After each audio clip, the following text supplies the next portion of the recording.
Kellen Severo. Oferecimento Ihara. Agricultura é a nossa vida. Olá, sejam muito bem-vindos ao Hora H do Agro, um painel onde discutimos e analisamos os temas que mais importam para o agronegócio brasileiro. A ONU, Organização das Nações Unidas, está tentando costurar um acordo com a Ucrânia e Rússia para liberar o comércio de grãos via Mar Negro e diminuir tensões ligadas a preço de alimentos e fome no mundo. Nesta semana, a FAO, Organização para a Alimentação e Agricultura das Nações Unidas, indicou grandes incertezas nos mercados, com um cenário de preços altos para milho e trigo e estoques apertados e impossibilidade de exportação pela Ucrânia. Neste contexto, o Brasil tem dado importante contribuição com farta produção. A Companhia Nacional de Abastecimento está prevendo a maior safra de grãos da história, com mais de 271 milhões de toneladas. Apesar da quebra na soja e milho verão, as culturas de inverno, como milho e trigo, estão com estimativas de resultados recordes. E o mundo também acompanha a safra dos Estados Unidos, que está em desenvolvimento nos campos. No mercado financeiro, as notícias sobre a possibilidade de uma recessão econômica acontecer nos Estados Unidos, a maior economia do mundo, estão no nosso radar. O CEO do banco JP Morgan alertou para um furacão econômico se formando no país norte-americano. E o presidente Jair Bolsonaro, ele esteve reunido com o presidente dos Estados Unidos, Joe Biden, na Cúpula das Américas, nos Estados Unidos. E na China, alguns distritos de Xangai voltaram a ter lockdown por conta da Covid-19. Na Europa, a agenda verde avança apesar da guerra. E aqui no Brasil, vamos ter a atualização sobre o mercado de fertilizantes. Tudo isso e mais em análises a partir de agora. A ONU, Organização das Nações Unidas, tenta negociar com a Rússia a criação de um corredor via Mar Negro para que a safra de grãos da Ucrânia seja exportada. Nós vamos até a Europa, onde está o consultor agrícola ucraniano Andriy, para saber qual a situação da infraestrutura do país que está em guerra com a Rússia e as condições para a exportação de grãos. Como tem sido a exportação de grãos da Ucrânia, Andriy? É possível exportar alguns grãos, mas tem sido bem difícil agora. Se você olhar para fevereiro, a Ucrânia exportou, se não me engano, 7 milhões de toneladas ou mais em um mês. Depois disso, nós tivemos uma queda forte em março para 2,5 milhões, em abril um pouco acima de 1 milhão, porque nós ainda temos estoque disponível que precisa ser exportado para o mercado internacional. Ultimamente tem sido muito difícil. E quais são as condições de infraestrutura na Ucrânia neste momento? O que você sabe a respeito dos portos e pontes? Em muitos casos, o transporte da cadeia de suprimento está destruído após ser atingido por objetos aéreos vindos da Rússia. Através de aeronaves e mísseis, por exemplo, muitas pontes importantes foram destruídas. Eles atingiram um grande terminal em Mykolaiv, que é um dos maiores terminais de grãos. Eu não tenho certeza se o terminal já está operando ou não. Muitos objetos atingiram e destruíram totalmente ou parcialmente a infraestrutura de trens. Infelizmente, nós estamos enfrentando esses tempos difíceis nesse setor de cadeia de suprimento da Ucrânia. E quantas toneladas de grãos a Ucrânia está apta a exportar, hein? Nós temos estoques exportáveis ao redor de 18 milhões de toneladas. Isso varia um pouco a estimativa, um pouco mais ou um pouco menos, em grãos principalmente de trigo, milho e algo de cevada. Isso é o que temos. E, Andriy, você acredita em uma negociação com a Rússia para escoamento dos grãos exportáveis da Ucrânia? Eu dificilmente acredito que essas negociações podem mudar a situação de alguma maneira significativa. Na sua opinião, a guerra deve se estender por muitos mais meses? Nós estamos bastante pessimistas, infelizmente. Eu penso que o real progresso pode começar em 1 ou 2 meses. Seria somente o começo de um processo. E em 6 meses, o exército da Ucrânia poderá expulsar as tropas da Rússia de grandes partes do nosso território. E sobre os preços globais de grãos, hein? O que você espera para os próximos meses? Enquanto a guerra na Ucrânia continuar acontecendo, não haverá baixos preços para grãos no mundo. Este é o sério fator que suporta os preços globalmente. Endre, muito obrigada pelas informações direto da Europa. Endre, que é ucraniano, tem família na Ucrânia e é um consultor agrícola que acompanha de perto esta situação. Obrigada por abrir esta edição do Hora H do Agro conosco. Volte sempre. E a alta global de alimentos aumenta a necessidade de produção farta em potências agrícolas como o Brasil. Para que o país continue contribuindo com exportação de alimentos, é preciso que os insumos essenciais cheguem a tempo nas fazendas. O Brasil importa cerca de 80% dos fertilizantes que utiliza. E a cerca de 90 dias do início da safra verão, nós vamos agora atualizar a situação do mercado de adubos com empresas que ocupam grandes fatias do mercado nacional. É hora de saber o que podemos esperar. Vamos receber os nossos convidados? Quero apresentar a vocês Roberto Carlos Oliveira, ele que é Head de Fertilizantes para a América Latina da Nutrien. Roberto, seja muito bem-vindo. Um grande prazer participar aqui do programa Hora H do Agro e poder falar com você, Kelly, e com esse público que, na sua maioria, são protagonistas do agronegócio brasileiro, do mercado e o público em geral. Um prazer estar aqui com vocês. Da mesma forma, obrigada pela presença. Recebemos também Maicon Cossa, vice-presidente comercial da Yara Brasil. Maicon, seja muito bem-vindo.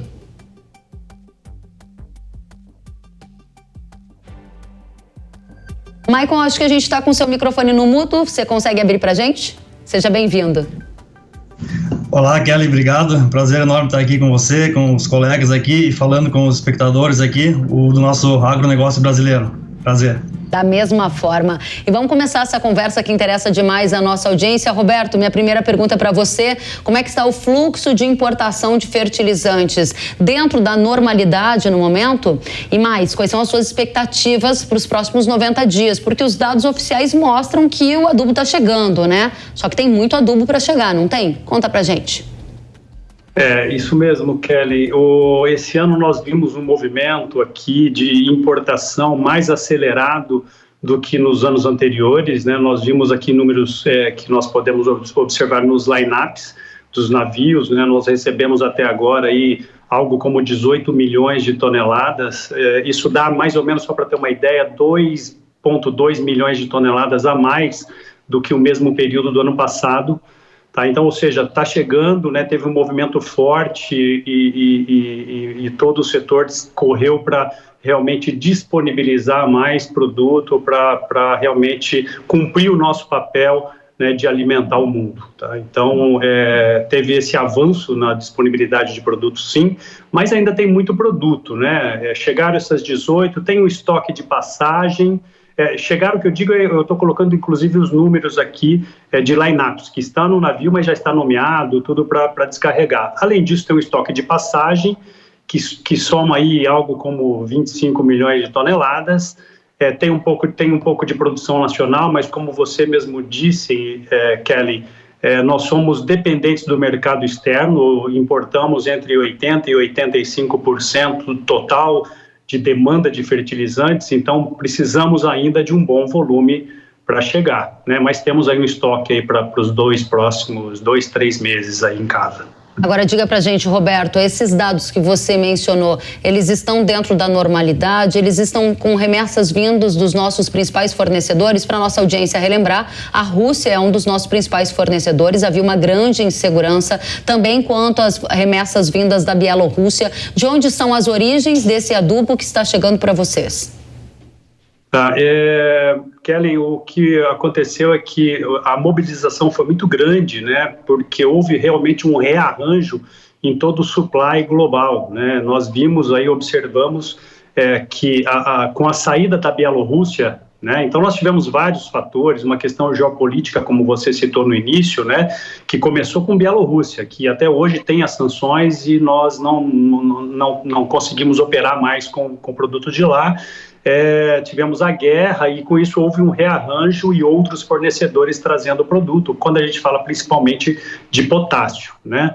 Mas vale lembrar que tem ainda nitrogênio e fósforo que vem também de outras fontes, e tivemos outras questões ainda, como China, como um grande fornecedor que segurou as exportações para conter ali internamente a inflação. Isso também provocou aí um distúrbio e nós tivemos que correr atrás de outras fontes e buscar outras importações, tá? Mas Rússia segue, tem vindo produto de Rússia, Bielorrússia não, mas Rússia tem seguido suprindo o nosso mercado também, tá?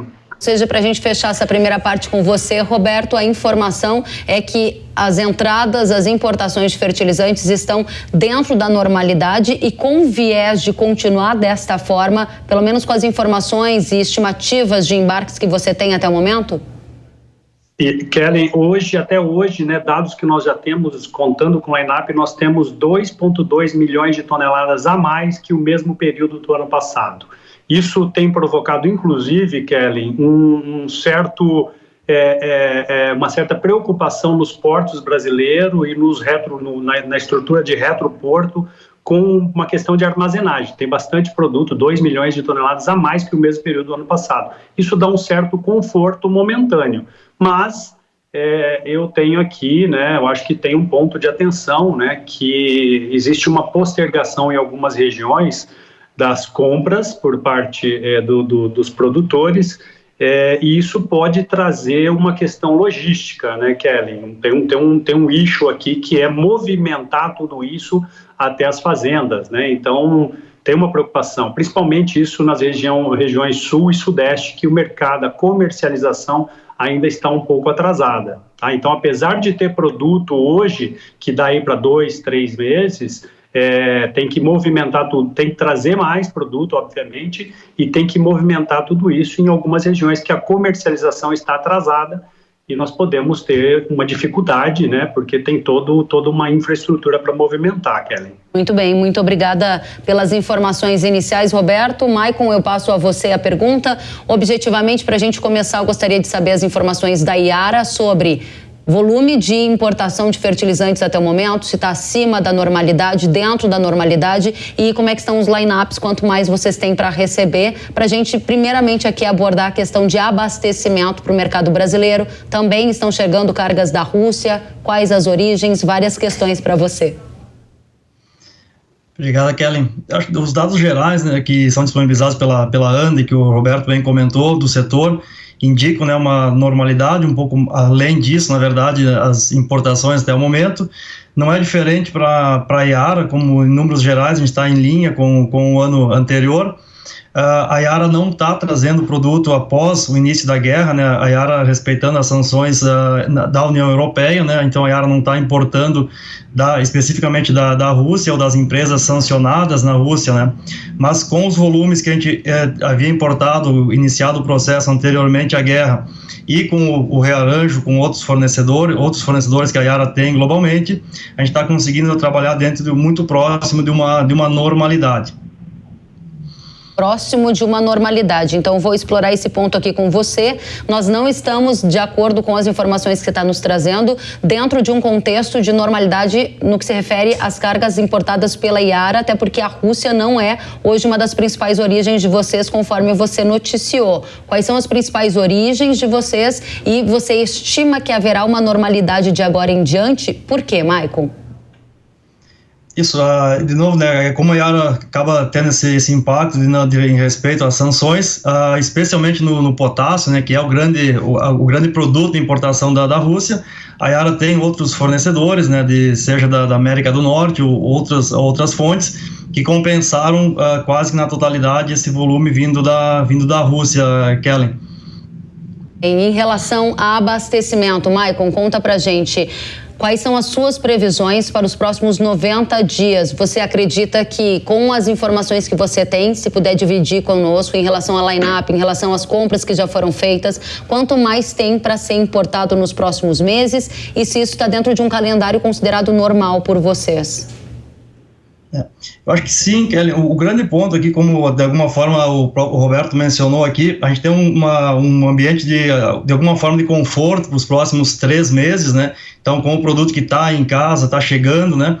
O grande risco aqui está na continuidade, seja de um ponto, tem o lado diretamente logístico aqui, e a outra própria tomada de decisão do agricultor, né? Então, se por um lado, com o advento da guerra, né, a gente tinha uma preocupação e tem, né, muito grande com o abastecimento, a disponibilização de produto, a gente pode dizer hoje, né, que as empresas, de maneira geral, fizeram um bom trabalho em conseguir disponibilizar produto. O preço, de fato, subiu bastante, né, que a linha aí coloca o agricultor num momento de uma posição de incerteza na tomada de decisão. Então, hoje, né, muitos agricultores estão postergando a tomada de decisão. Isso, por consequência, vai frear a tomada de decisão das empresas, né, que é em trazer mais produto, e aí a gente pode cair, de fato, num gargalo logístico na sequência, né, isso indo mais para setembro, outubro. Então, essa é a nossa grande preocupação, um conforto de curto prazo, mas um risco aqui que vem especialmente pela postergação da tomada de decisão de alguns mercados, né? Bom, para a gente então amarrar esse primeiro ponto que vocês trouxeram, tanto o Roberto quanto o Maicon, me parece, eu gostaria que vocês me corrigissem, que neste momento, na visão da Nutrim e da Yara, não há um risco alto de faltar produto no Brasil. As importações estão dentro da normalidade ou próximas da normalidade, com boas expectativas ao longo dos próximos 90 dias. No entanto, a concentração logística dentro do Brasil é que poderá ser um desafio, tanto para custo de frete quanto para questões desse produto chegar a tempo na fazenda. Roberto, é isso que eu entendi, está correto? É isso que você entendeu, Kelly. É difícil prever o que vai acontecer lá na frente, mas para hoje, dentro do que já está no mercado de importação, de ir no line-up, a normalidade, tem até como disse, um pouco mais produto, 2 milhões de toneladas a mais já no mercado, aqui no Brasil. Isso traz um certo conforto, mas sim, você tem toda a razão quando você afirma, como nós mesmos e o colega Michael afirmou, nós temos aí uma postergação das compras, né, por parte do agricultor, que pode trazer um gargalo logístico para a safra. Muito bem. Maicon, algum ponto a acrescentar ou exatamente isso, o nó está na distribuição interna, que na sua avaliação vai começar a se concentrar ou aparecer esse problema a partir de quando, Maicon?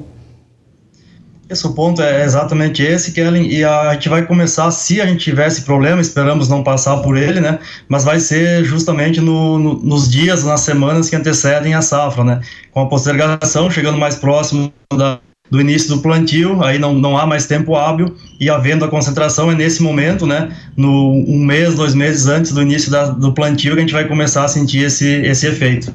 1 mês a 2 meses antes do plantio, ou seja, nesse momento parece que temos uma boa notícia para a nossa audiência, que é uma diminuição considerável do risco de faltar produto. Eu volto com vocês já, Roberto e Maicon. Quero aqui conversar com vocês da nossa audiência, porque há um outro elemento importante para colocarmos nesta discussão, que é a quantidade de fertilizante que deverá ser usada nas lavouras do Brasil. Como os nossos próprios entrevistados mencionaram, a alta de preço dos adubos no mercado internacional acabou fazendo com que muitos agricultores questionassem o volume que eles iriam adicionar nas produções. E é sobre este tópico que a gente vai conversar agora com os nossos entrevistados. Roberto, eu gostaria de saber se, na sua avaliação, o Brasil vai diminuir o uso de fertilizantes na temporada 22-23, ou você acredita que aquele movimento que a gente viu, pelo menos nos 2 últimos anos, de aumento nas importações, vai continuar? Quais são os seus dados, Roberto? Conta pra gente. Então, Kelly, olha, nós estamos acompanhando aí, junto com os nossos clientes, né, essa dinâmica de preços de insumos como um todo e de fertilizantes aqui, que é o tema, né? E que tem atingido, de fato, os níveis mais altos dos últimos 10 anos. São preços históricos, eu diria. E há tempos nós temos visto aí esse crescimento também da demanda mundial, né, por nitrogênio, fósforo e potássio, e impulsionado, obviamente, pela valorização dos preços de commodity e lembrando também pela produção de alimentos, né. Por isso, né, nós temos aí, como Nutrim, nós temos levado, né, e é importante entender um pouquinho de Nutrim. Nutrim aqui que faz parte da nossa solução, e um pouco para responder mesmo a sua pergunta, né, nós operamos aqui no Brasil no varejo de insumos agrícolas, né, desenvolvendo uma plataforma ágil, sustentável, conectada às tendências e às necessidades do agricultor, embora fazer parte da Nutrim Limited, que tem produção e mineração lá fora. Bom, isso, né, quando a gente fala levar soluções aqui, nós estamos falando de uso racional de fertilizantes, Kelly. E aí sim, falar o quanto se consome, a gente está falando muito mais hoje em qualidade de uso de fertilizantes, uso racional, uso customizado. Nunca se fez tão necessário, Kelly, se fazer análise de solo e realmente aplicar o que se necessita. Esse custo está tão alto, né? E por vários fatores, nós podemos falar depois de custo, mas tem que se usar de forma racional. E hoje o que nós vimos, né, os dados, né, contra fatos não têm argumentos, né? Nós estamos vendo aí hoje os números oficiais da ANDA já nos mostraram uma queda de janeiro a março, tá? Apesar de ter uma recuperação em março, mas até agora se entregou 4% menos fertilizantes que no mesmo período do ano passado, janeiro a março. Tá, então isso já demonstra aí uma queda. Lembrando que o ano passado o mercado foi aí de 46 milhões de toneladas de fertilizantes. Muito bem. Pois não. Pois não, é isso. Então, até agora já tem já estamos sentindo aqui uma queda de 4% nessa demanda e o uso racional se faz cada vez mais necessário. Excelente, Roberto. Para eu fechar esse ponto com você, você menciona, e é de fato algo que a gente está vendo no agro, uma racionalização do uso, uma gestão mais acurada para diminuir desperdícios, já que os custos de insumo estão em patamares historicamente altos. E você mencionou que de janeiro a março foi observado um recuo nas entregas na comparação com o mesmo período do ano passado. A minha pergunta mais objetiva para você é agora em relação ao que vem pela frente. Você falou que na última safra a gente importou 46 milhões de toneladas. Você acredita que o Brasil vai superar a importação de 46 milhões ou com essa racionalização do uso não chegaremos a esses patamares? Então, na verdade, o uso foi de 46 milhões de toneladas, a importação um pouco menos. Tá? Perfeito, o uso de 46 milhões de toneladas e assim... os números até hoje já mostram queda, difícil fazer previsão, mas nós temos consultorias que estão apontando números abaixo de 46. Eu não falo pela empresa, mas por consultorias apontando um número mais próximo de 43 milhões de toneladas. Ou seja, 46 milhões de toneladas em uso, corrigindo a informação aqui, obrigada, Roberto, e consultorias já passaram informação para a Nutrien de que isso pode ser reduzido na temporada 22-23. Qual a visão da Yara, Maicon? Primeiro, nosso entendimento também é que o uso racional ele se faz mais necessário que nunca, né? Então, como os próprios números da ANDA mostram, a gente vê essa redução e nós acreditamos que uma eventual redução no tamanho do mercado ela venha muito mais, de fato, pela racionalização. Então, aquelas áreas, aqueles produtores e para aqueles nutrientes que vinham usando talvez ou tenham, como a gente fala, né, um estoque no solo. Então, cabe mais do que nunca nesse momento entender melhor a necessidade de cada solo, de cada lavoura e aplicar com consciência. A gente não vê uma redução por questão de rentabilidade dos cultivos, né? Porque felizmente, para a imensa maioria, né, dos cultivos, das lavouras no Brasil, a rentabilidade ela ainda ela é boa para o agricultor. Então, não parece fazer muito sentido, né, para um agricultor. A gente pega especialmente os cultivos extensivos, né, soja, milho, algodão, cana, não parece fazer muito sentido reduzir a nutrição além do ponto da racionalidade. Então a Yara primeiro incentiva que o agricultor sempre use o necessário, não mais, não menos, e se alguma redução de mercado vier, como algumas consultorias de fato já indicam, ela deveria vir pelo uso mais racional, que deveria, de fato, não ser uma realidade só para esse ano, mas deveria ser uma prática constante, né, da agricultura brasileira. Você vê uma tendência da Yara reduzir as entregas de fertilizantes na temporada 22-23 ante os resultados que a Yara teve na temporada anterior, Maicon? Isso vai depender, né, do desempenho do mercado como um todo, né? A gente, por certo, não sabe ainda qual é o tamanho do mercado de 2022. Nós estamos preparados e nos preparando sempre para atender aos nossos clientes. Se porventura, né, nosso mercado reduzir, possivelmente a Yara terá um aumento ou redução, nesse caso proporcional, né? A gente busca atender os nossos clientes da melhor forma e tem sim uma expectativa geral de mercado que a demanda como um todo possa ser menor esse ano. Se for, a Yara vai estar preparada para esse tamanho de mercado. Muito bem. Maicon, eu não tenho como não te perguntar sobre uma notícia que esteve na imprensa brasileira nesta semana, decisão da Yara de fechar a misturadora em Goiás. Qual é o impacto que isso vai ter para o agro brasileiro? É um bom ponto, Kellen, e de fato, para ser objetivo na tua pergunta, o impacto ele vai para a Yara, né, para o nosso atendimento, ele vai ser, em termos de volume de atendimento, ele é nulo, né?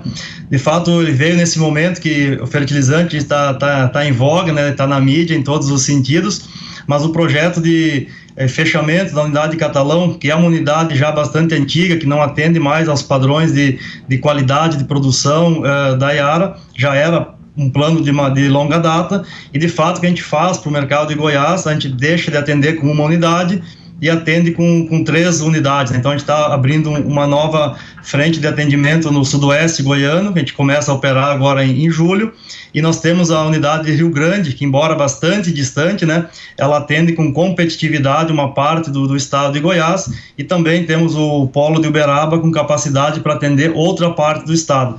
Então a Yara atende de um outro modal, o estado, com um pouco mais de competitividade. Lembrando, né, que a gente tem hoje mais de 30 pontos de atendimento, né, unidades misturadoras e fábricas no Brasil, e a revisão desses pontos ela é constante, né, dada a dinâmica logística que é fundamental para o negócio de fertilizantes, assim como é da produção agrícola, né. Então essa revisão é constante e o processo de Catalão é parte disso. Muito obrigada, Maicon, pelos esclarecimentos. Essa era uma questão que nos interessava demais, entender a dinâmica disso para o agro brasileiro.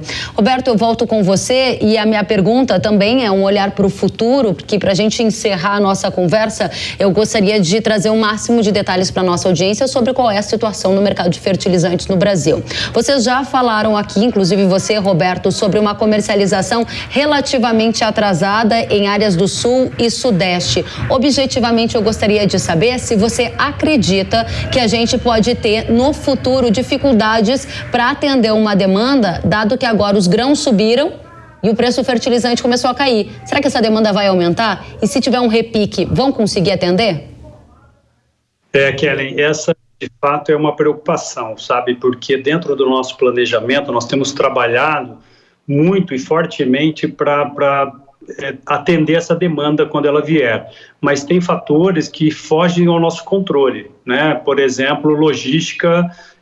Hoje nós estamos vendo aí exportações, recordes de exportação de grão, ou seja, muito caminhão no porto, e no entanto, quando esse movimento voltar, os caminhões podem não estar no porto mais, e como é que você traz para o interior esses fertilizantes? Então, a questão logística é uma grande preocupação nossa, sabe? Muito mais do que disponibilidade de produto, é como movimentar isso com essa postergação da compra nessas regiões que nós mencionamos. Para isso, né, Kelly, nós temos feito investimentos. Nós investimos no ano passado mais de 600 milhões, nós anunciamos recentemente 4 novas fábricas para estar mais próximo e aumentar a capacidade de produção, para estar mais próximo e ter produto mais próximo do agricultor possível. Mas é uma preocupação, Kelly. Ou seja, se houver um repique de demanda por uma melhora da relação de troca, alguns agricultores podem ficar sem produto, não porque não tenha estoque, mas porque não vai ter logística suficiente para entregar esse produto? Foi isso que eu entendi, Rodrigo? Roberto, está correto? Hoje nós estamos vendo, de fato, como você disse, o aumento do preço de grãos, melhorando a relação de troca, né? E nós podemos ter uma demanda daqui a pouco, uma corrida de demanda, e sim essa dificuldade de movimentar esse produto. Lembrando assim, que o que está aqui hoje é ok, a gente vai movimentar, tem muito produto para chegar, agora o ponto é sair produto do porto, ou mesmo lá de fora, do que tem para chegar ainda, né, do mercado internacional, e chegar na fazenda. Essa é a preocupação em tão pouco tempo, né? Quando eu falo que está atrasado, eu estou comparando a comercialização com os anos anteriores. Esse ano está mais atrasada nesse mercado. Quando vem de uma vez, a gente, de fato, tem um gargalo logístico. Então, pode acontecer. Muito importante esse aspecto, Roberto. Obrigada. Maicon, como você vê a condição da Yara atender um repique de demanda, caso ele acontecer, em função de uma melhora na relação de troca, se a gente observar isso se confirmando para grãos e fertilizantes, de acordo com os movimentos de mercado mais recentes?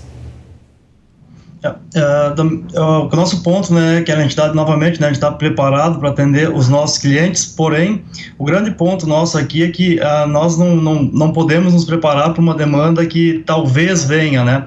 Então, a gente está em constante conversa com os nossos principais parceiros, nossos principais clientes, para ter esse alinhamento, né? E o fato é que as coisas mudam bastante rápido, né? A gente estava há 2 meses atrás, né, sem saber se ia ter fertilizante no Brasil. A gente vive hoje um momento que eu diria que ele é bom para o agricultor, né? Porque esse pânico de não vai ter fertilizante, será que vai ter? Momentaneamente, né, Kellen, ele desapareceu, vamos falar dessa forma, porém, a gente não sabe como vai estar aqui 2 meses. Então, a nossa recomendação, de fato, para o agricultor, que é quem pode e deve tomar a decisão, né, é que faça as suas contas e, se entender que faz sentido, tome a sua decisão, procure seu parceiro de confiança o quanto antes, né. Esperar para comprar lá na frente é uma aposta, né, pode ser que o preço esteja melhor, pode ser que não tenha produto disponível. De novo, né, em nome da Yara, a gente está preparado para atender os nossos clientes dentro de uma demanda que a gente está conversando e está sempre alinhando, né. Bem, Maicon, muito obrigada. Aproveito para já agradecer você, Maicon Costa, vice-presidente comercial da Yara Brasil. Volte mais vezes, foi uma satisfação ouvi-lo.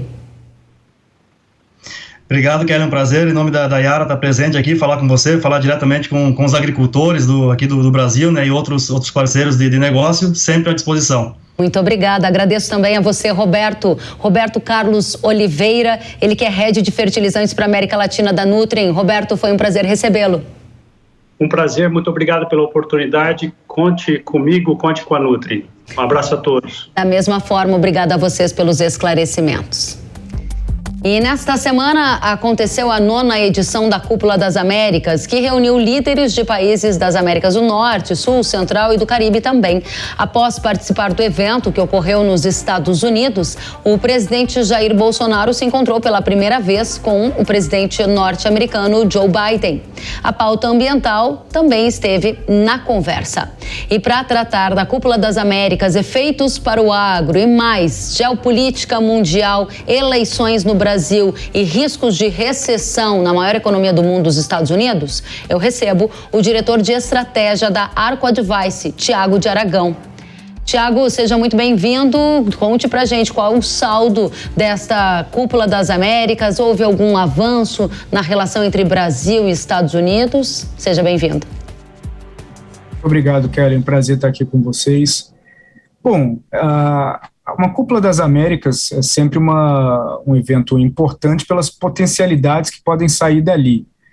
Você não vai indo para a Cúpula das Américas esperando sair com um prêmio ou esperando sair com algo estritamente fantástico debaixo do braço. Não é o caso, mas ali é o ponto de partida para várias negociações e várias relações que podem ser melhoradas, e no caso do Brasil, que precisam ser melhoradas.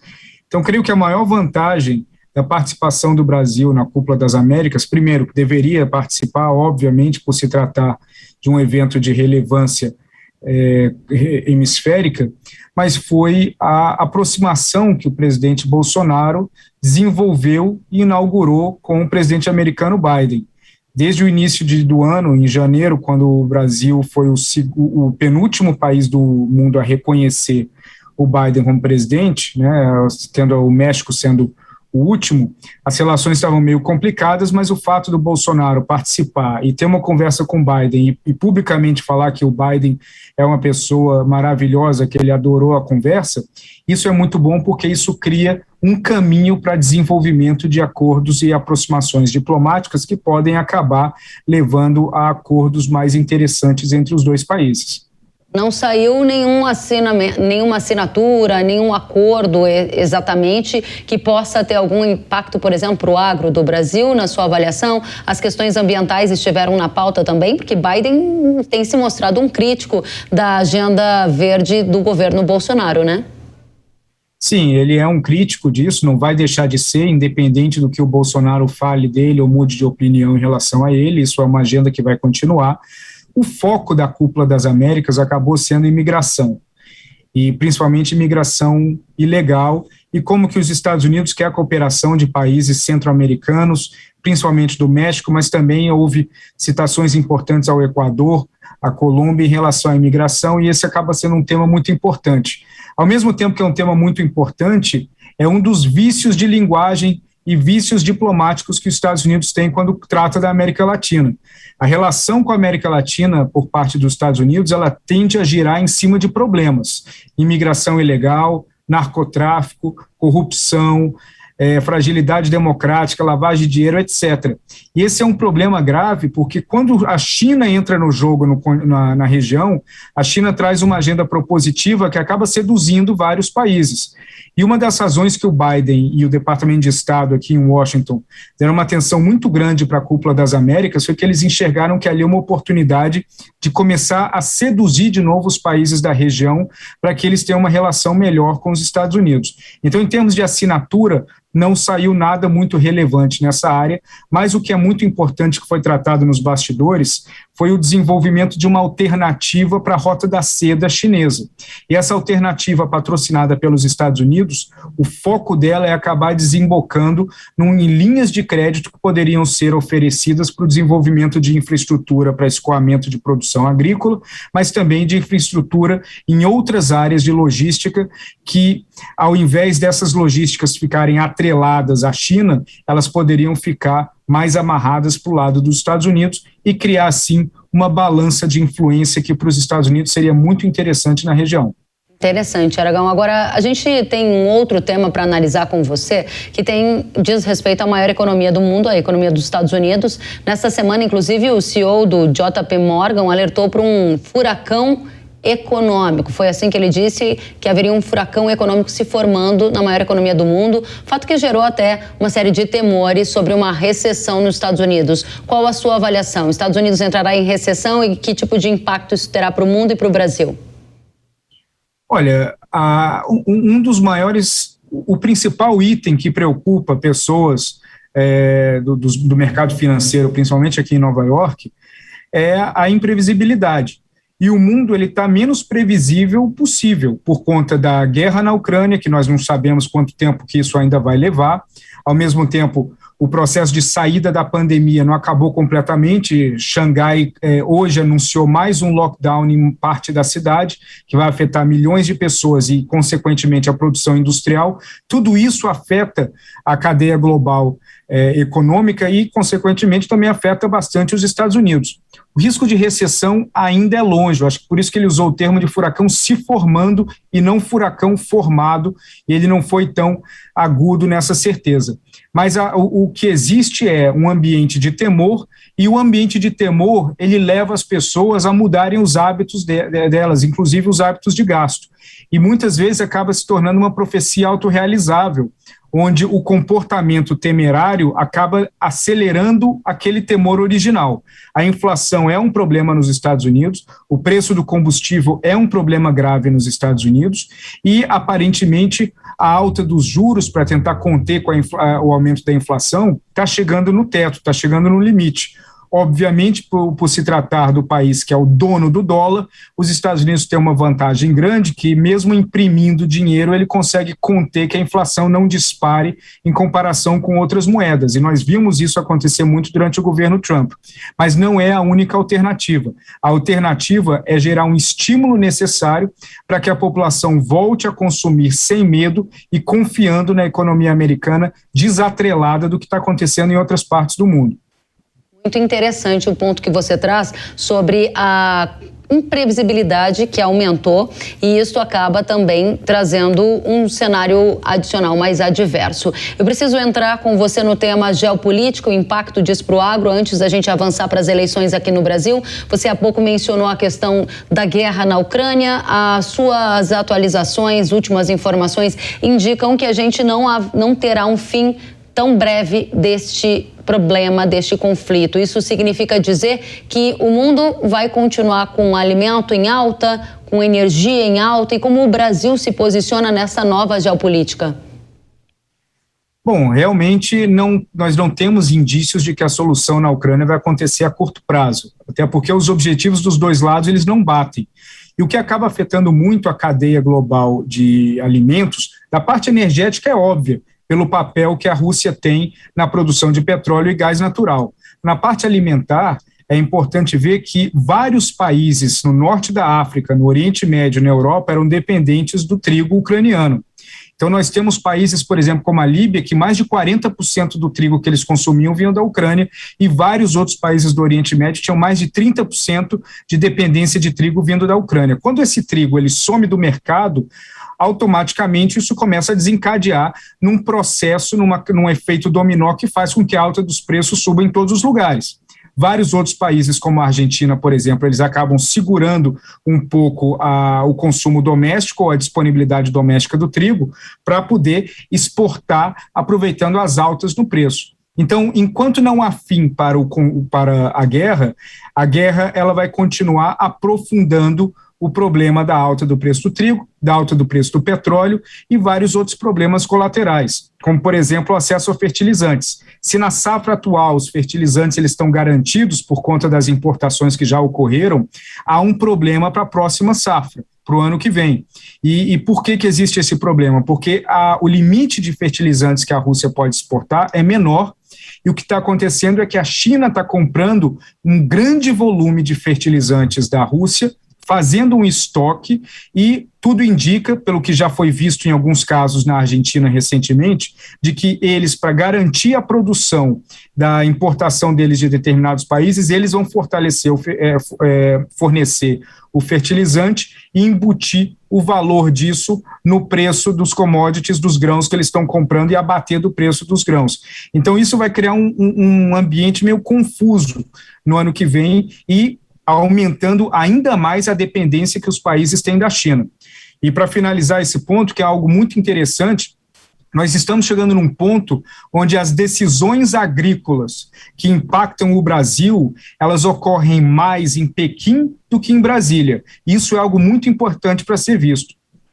Esse é um ponto bastante polêmico que você está dizendo, que as decisões que impactam o mercado agrícola no Brasil estão sendo mais tomadas em Pequim do que no Brasil. Eu preciso que você, pelo menos rapidamente, explique por que você tem essa visão.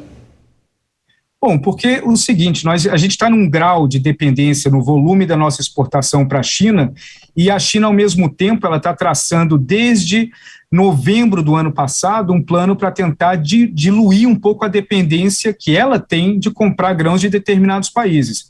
Há uma negociação em curso, por exemplo, com a Tanzânia para a compra de milhares de hectares para a plantação de soja dentro da Tanzânia. Por que a China quer isso? A China não quer depender exclusivamente do Brasil e de mais 2 países. A China quer, nos próximos 5 a 8 anos, ter 10, 12 países fornecendo tipos de grãos que eles consomem, e isso naturalmente diminuiria a margem do Brasil, aumentaria a margem de outros lugares, como da Tanzânia, e até baseado em pesquisas que eles estão fazendo, apesar de não ser um volume muito alto, de plantar também uma quantidade dentro da China. Isso tudo, por que é mais importante a decisão tomada em Pequim? Porque enquanto nós estamos aqui falando, Pequim está decidindo sobre esse futuro, que pode acontecer a curto, médio, longo prazo, e se eles decidirem investir com mais foco em outro país, em outro processo, numa diversificação maior, nós aqui só vamos ficar sabendo quando o resultado já tiver feito.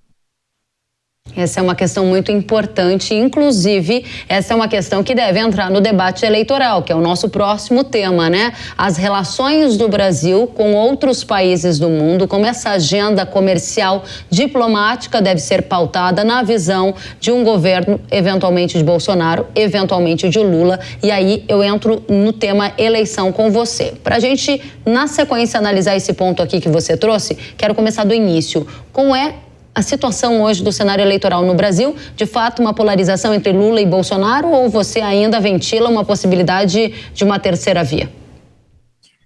Bom, a polarização ela é muito clara, e essa polarização ela vai se fortalecendo cada vez mais conforme nos aproximamos da eleição.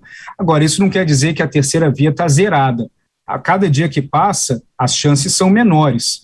E agora, tudo pode acontecer num processo eleitoral, porque muita gente trata um processo eleitoral como uma maratona, mas na verdade você tem meses de preparação para uma corrida de 100 metros.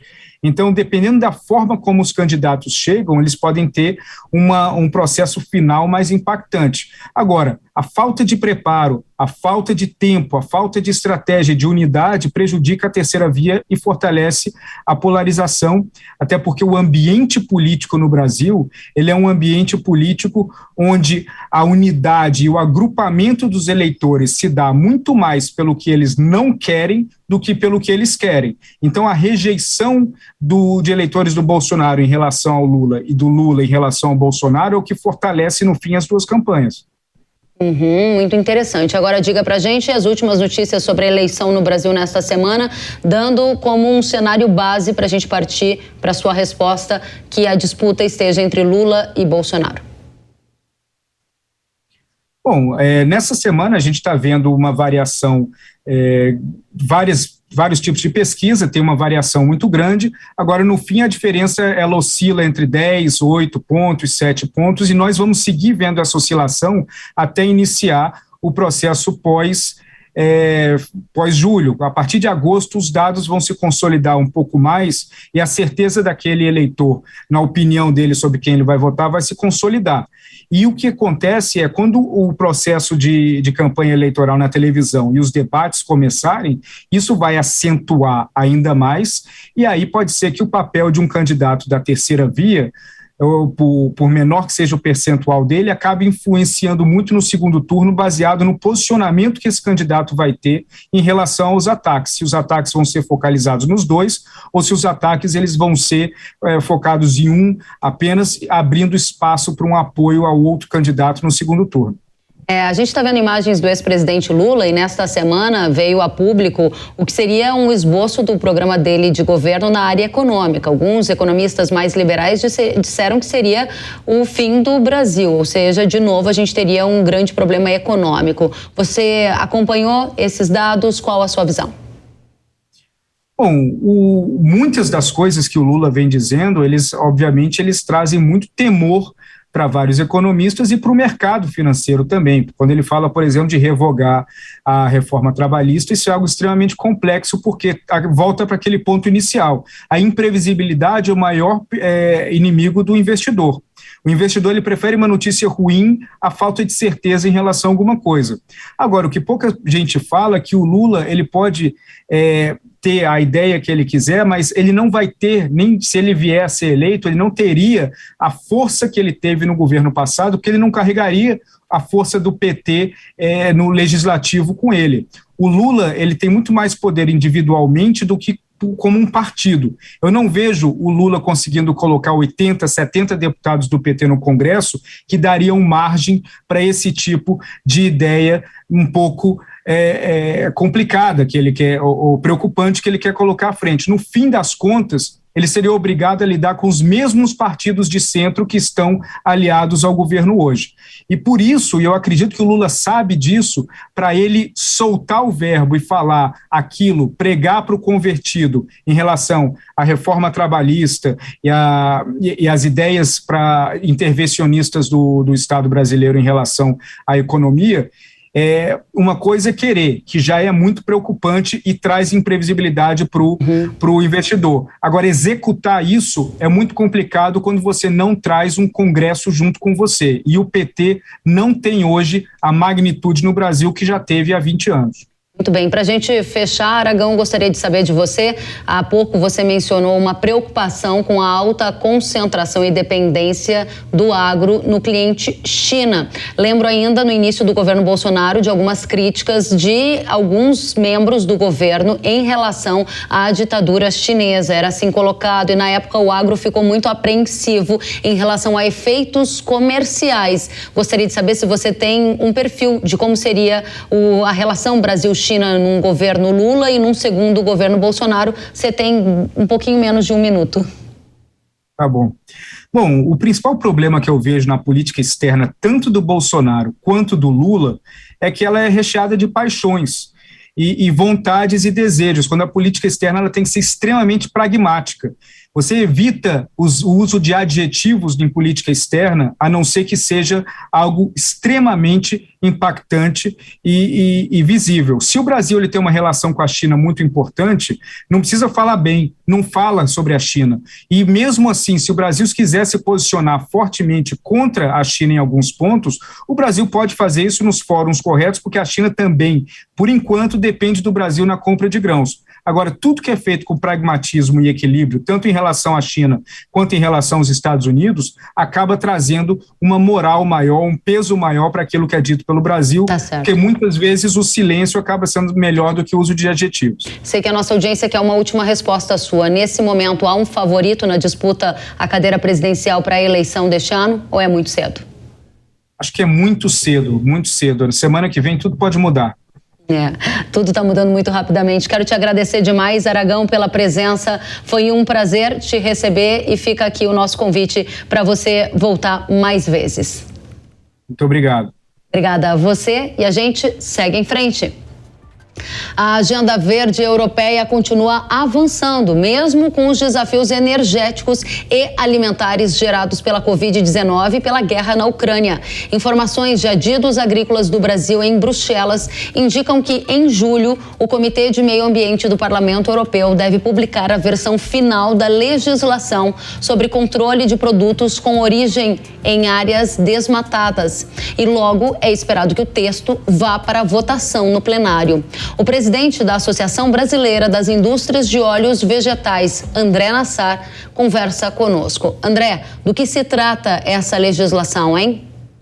O principal requisito ali é um requisito de rastreabilidade. O europeu quer que cada navio que saia do Brasil, dos Estados Unidos, da Argentina, no caso da soja, né, do Paraguai, esse navio, esse carregamento tem que vir com a origem perfeitamente conhecida. Então, para cada navio que eu mando para a Europa de soja ou de farelo, eu vou ter que comprovar lá atrás as áreas onde a soja foi plantada, comprovar com dados de coordenada geográfica e comprovar que na minha cadeia de custódia, ou seja, do começo lá do produtor até chegar no navio, eu sei que esse produto não foi misturado com outros produtos. E essa rastreabilidade que você menciona, a rastreabilidade exigida, ela será apenas para áreas de desmatamento, seja ele legal ou ilegal? Eles estão exigindo rastreabilidade para todo mundo. Só que se o produto, se a origem do produto, a coordenada geográfica de onde a soja veio, está numa região considerada de alto risco de desmatamento, essa rastreabilidade tem um grau de complexidade. Se a origem veio de uma soja de região de baixo risco, a rastreabilidade tem uma complexidade menor. Então, só para dar um exemplo, se eu tiver exportando um navio pelo porto de Itaqui, no Maranhão, com soja que veio do Mato Piba, certo? Há elevadas chances do europeu considerar municípios do Mato Piba como municípios com alto risco de desmatamento. Então, eu vou precisar comprovar a origem de um jeito. Agora, se sair um navio de Santos, por exemplo, com carga originada no sul, não com carga originada em Mato Grosso, porque Mato Grosso também pode gerar a mesma discussão. E o sul do Brasil for considerado de baixo risco, então a exigência de rastreabilidade, toda a documentação que tem que acompanhar a carga vai ser simplificada. Agora, a obrigação de você dizer que conhece os polígonos, a origem com coordenada geográfica de onde veio a soja, isso vai valer para todo mundo, inclusive para os americanos. Pois é, inclusive para os americanos, você disse. Quais são os impactos que a gente vai ter na cadeia de soja, na sua avaliação? O navio que vai para a Europa é um navio descomoditizado, ele é só europeu. Por que eu estou falando isso? Vamos imaginar que você tem um navio que está atracado num porto que vai levar carga para a Europa, certo? Ele não vai poder ter várias origens. Por exemplo, imagina um terminal portuário grande que ele forma um navio com 2 ou 3 fornecedores, com 2 ou 3 tradings. Ele pega um volume de uma trading, coloca no porão do navio, pega um volume de uma outra trade de outra trading. Esse tipo de coisa dá muita eficiência na nossa logística. Tá? Para o europeu, o navio que vai para a Europa, essa carga que veio da primeira trading tem que ter a origem comprovada, a carga da segunda trading tem que ter origem comprovada, a terceira também. Então vai dificultar você fazer essas operações de pools, por exemplo. Tá? E vai perder eficiência na nossa logística e o custo vai aumentar, por isso que eu disse que certamente esse custo vai se refletir lá para o preço da soja na Europa. Bom, se esse custo vai se refletir para o preço da soja na Europa, a gente pode concluir que isso significa então que o Brasil pode ter alguma condição de exportar menos soja para a Europa em função de todas essas exigências colocadas com o avanço dessa agenda verde por lá, André? Eu não sei te responder precisamente, porque eu hoje vejo que para o tipo de escala que a gente tem, se mantidas as exigências da forma como eles estão colocando, nós corremos o risco sim de ter dificuldade de atender todo o mercado europeu no início de 2024. A cadeia de suprimento vai ter que se adequar, vai ter que mudar algumas práticas, os custos de logística para o exportador vão aumentar e isso vai se refletir certamente em maior custo para o europeu. Aí o próprio europeu, com maiores custos, porque esse não é um custo que eu vou repassar para o produtor, não existe isso, tá, Kelly? Esse é um custo que tem que ser embutido no preço do produto que ele vai comprar lá. Então, há também esse risco da soja brasileira, da soja americana, a soja como um todo ficar mais caro para o europeu. E aí isso gera, em geral, se o preço sobe, você gera problemas de demanda. E o que a Biov, por exemplo, está fazendo para tentar resolver essa questão, para não ter esse problema de demanda? Nós estamos ainda trabalhando para flexibilizar essas exigências de rastreabilidade. Tá? A gente fez toda uma análise técnica disso, levamos para o governo brasileiro e, claro, as empresas, as associações que estão na Europa, que são importadores, estão trabalhando lá também. O nosso principal papel agora é mostrar essa perda de eficiência na logística e o risco da Europa não conseguir se abastecer, tá? Como forma de fazer com que eles simplifiquem essa rastreabilidade. Então, você acredita que até o fim deste ano é possível que essa lei europeia que tem essa questão da origem dos produtos de áreas de desmatamento, ela já esteja em vigor, ela já seja aprovada em plenário, trazendo repercussões aqui para o agro do Brasil, já a partir dos próximos anos, André?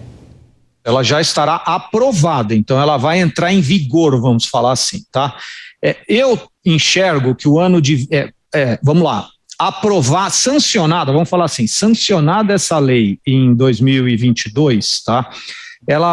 As obrigações que ela traz entrarão em vigor a partir, na minha visão, de 2024. Então, 2023 é um ano de adaptação das empresas para elas se prepararem para atender esses requisitos da lei, porque essa lei... os requisitos dela atuam, vamos dizer assim, caem principalmente sobre os exportadores. Muito obrigada, André Nassar, por todos os esclarecimentos. André, que é presidente da Biov, a gente agradece pela presença.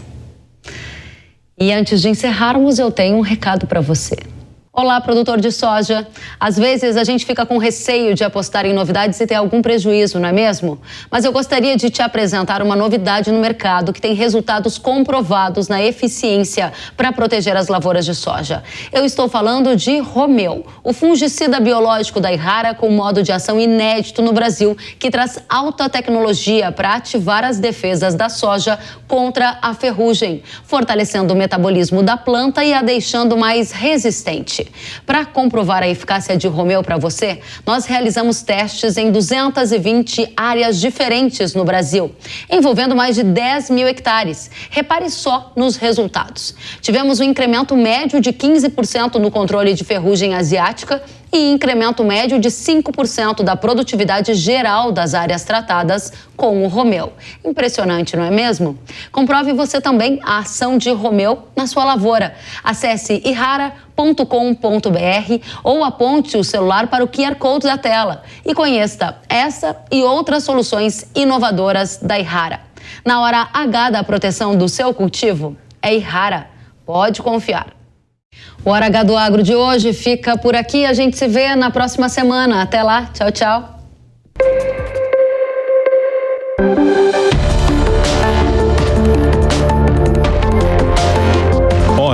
Gado Agro, com Kellen Severo. Oferecimento Ihara. Agricultura é a nossa vida.